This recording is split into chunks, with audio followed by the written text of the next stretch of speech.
Hi, I hope you are keeping well and having a really lovely day. Today's video is going to be a foundation review, and I'm going to be reviewing the Fenty Beauty Pro Filter Foundation and the Instant Retouch Powder. I thought I'd film it as a set and use them together because, as you may know if you've been watching my channel for a few years now, I love to do foundation reviews, foundation tutorials, you name it.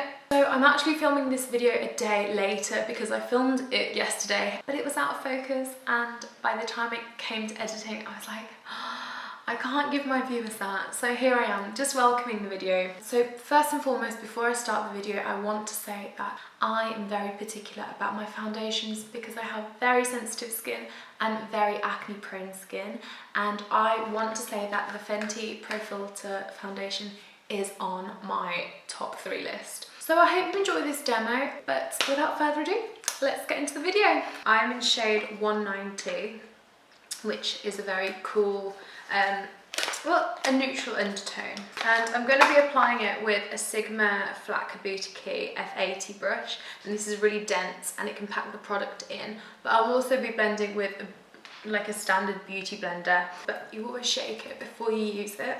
I'm just going to put some pumps on the back. Okay, so I've got some on the back of my hand, and I'm just going to lightly dip the kabuki brush in and dot it around my face.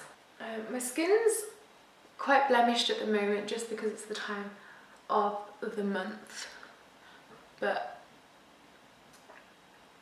I feel like this, so it claims to be medium to full coverage, and I do think it gives a medium coverage, but it's definitely buildable.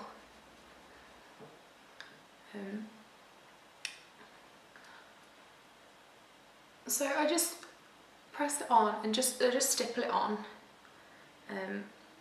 around the eye area, and also blend it into the hairline, because when wearing foundation, that's an extreme giveaway. One of the things with this foundation is that it dries extremely quickly. It's not going to stay soft and dewy. It's a very matte finish and it's quick absorbing. So you do have to work pretty fast with the foundation. And you can apply it with whatever you fancy, really. I know a lot of people like to use their hands when applying foundation.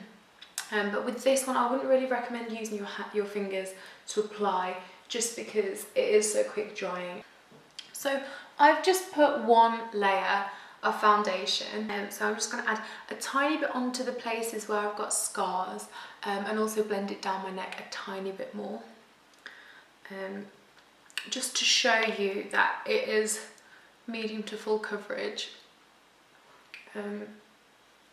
but you don't want it to look cakey. And that's one thing that I like about this foundation, that you can build it and it's not going to look very fake and unnatural. One thing about this product is it does oxidize quickly, so after 5 minutes or so it's going to go a darker shade than what it looks like straight from the tube. And then blend it down my neck. So once all the product's off my hand, I'm going to be using a Real Techniques, just beauty blender, and just bounce that, just to give it a really flawless, even coverage. Okay, so I've just applied the foundation. I've applied one layer around the whole face and then some more on the cheeks, just to show that it is buildable. And then I've used a beauty blender just to blend it out and buff it even more into the skin, down the jawline and on the neck. And now I'm going to show you how it photographs without anything else on. So with the flash, first and foremost, and it gives a really nice finish. It doesn't look washed out. It doesn't look like you know when you wear an SPF and it just gives you that white cast across your face. It doesn't do that. And we'll do a selfie without the flash.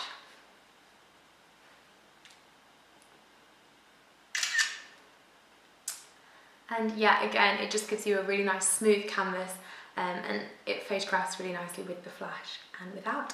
So now I'm going to apply my concealer and then use the Pro Filt'r powder to set everything. The concealer that I really like and gives me like really fresh under eyes is the Lasting Radiance Rimmel Concealer. Dot that under my eyes. And with concealer, you can put it on your forehead, on the edges of your nose.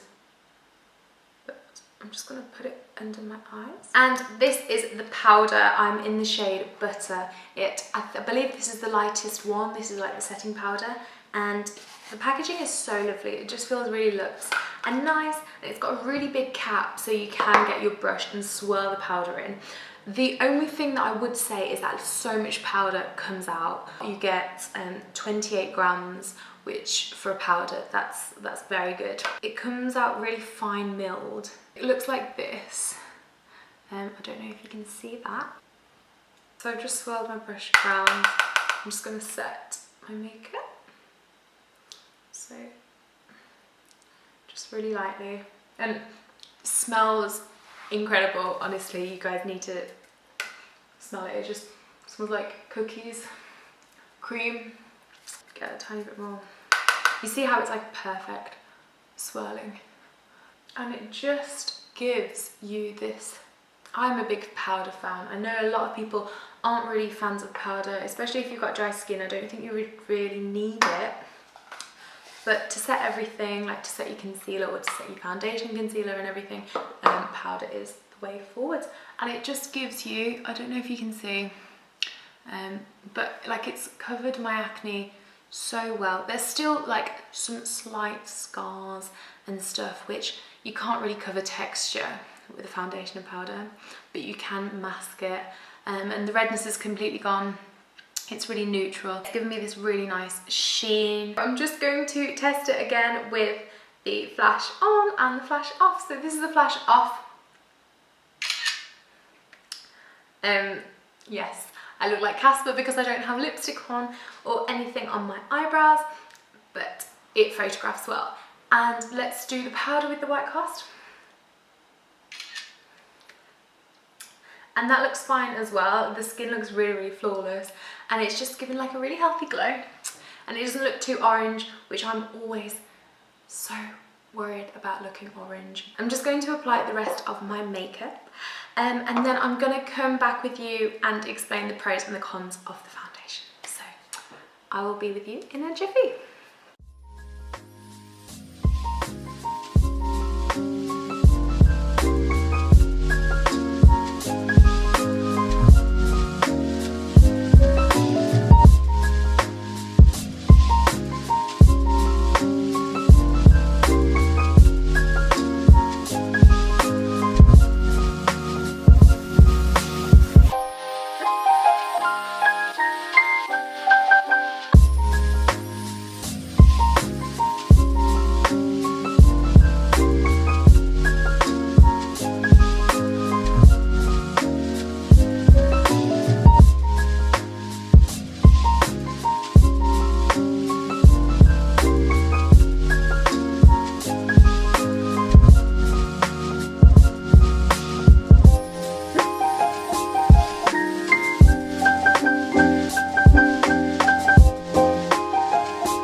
Pros of this foundation, where do I start? So first and foremost, I'm in shade 190, but there are 40 shades that you can choose from, which is really diverse. They do lots of different shades and tones, whether you've got a cool undertone or a warm undertone, or you're quite neutral like myself.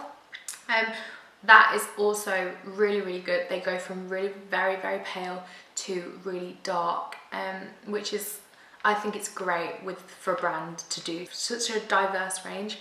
Also, another important thing is that it's cruelty free, so it doesn't test on animals. That's something that I really want to work towards, making my makeup bag cruelty free. This foundation is also medium to full coverage, so if you have breakouts and spots and suffer from acne, then it is an acne sufferer's dream. I haven't had any bad reactions with this product at all. I'm very sensitive when it comes to foundations, and usually I break out or I get little bumps on my head, or it just becomes really red and sore after I use foundation, but this, I haven't had a bad reaction, and I have the most sensitive skin out there. People wouldn't be able to tell that I am having a breakout because it's the time of the month, so that's also a really big bonus. It has excellent staying power, so this is my go-to night out foundation. I sweat, I dance, I scream, and usually foundation just slides off my face, and in the pictures of nights out, I look really, really... I will insert some here. The staying power on nights out is really, really gorgeous. Last but not least, it has a really lightweight, feeling. It doesn't feel heavy. I'm not pinching myself, I'm pressing this and it's not like coming off. It's not like having loads of foundation smears, especially when you hug people, you really don't want to get it on white clothes. So I'm wearing a white blouse today and it's not, well, I don't think it is anyway. And it does photograph well, as we saw in those shots earlier. And now moving on to the cons of the Pro Filt'r Fenty foundation is that it sets really quick. It's got very fast drying power and it's hard to blend once it's like 2 minutes has passed. So you do need a beauty blender or a brush. You can use your fingers, but I wouldn't recommend it myself personally. And another negative is the price. I believe it's £27. I will insert proper price down below. I don't think it's a student budget foundation, especially if you're using it every single day. It is pretty dear, but for the quality of the product, and it's obviously Rihanna's, it's defo worth it. Really, really would buy this many times again, and thank you to the girls who recommended it to me. Okay, so now I'm going to be giving you the pros and the cons of the Fenty Beauty Pro Filt'r Instant Retouch Setting Powder. I'm in the shade Butter, but I know they do banana, cashew, lavender. I really do like it. You get a lot of product for your money. It's a really nice package. The cap is really good to swirl a brush around in. It smells very good. It's not clumpy. It doesn't look too cakey. It's great for oily skin. So if you have dry skin, I wouldn't really recommend it. If you've got really oily skin like me, especially on the T-zone, I would recommend it. I also like it for setting like concealer on my eyes, because sometimes my eyelids get very oily as well, which is, yeah. Okay, but the cons of this product, I only have 3. The first one being that it's pretty pricey, it's not lightweight. The second one being that I wouldn't recommend it if you've got dry skin, because it wouldn't give you a lot of dimension to your face if you just applied it all over. Maybe just apply it under your eyes if you do have dry skin to set concealer. And the last thing, that it does contain talc. I often look for products which are non-comedogenic, which means it doesn't block pores and creates those unruly blackheads. But this one does contain talc, so it is a little bit heavier. But apart from that, as long as you're taking off your makeup properly, these two work a dream. And it's not often every day that I rave about foundations, especially as an acne sufferer. So if you are suffering from acne and you would like to get a foundation, then I do recommend this as like a holy grail. I think this is going to be added onto my list. Okay then guys, so I hope you really liked this video. This was an honest review, so I gave you some pros and I gave you the cons and the things that I find not so great. So if you like this video, please give it a thumbs up and feel free to follow me on my social medias down below. I hope you enjoy the rest of your day, and I'll see you on my next video. Bye!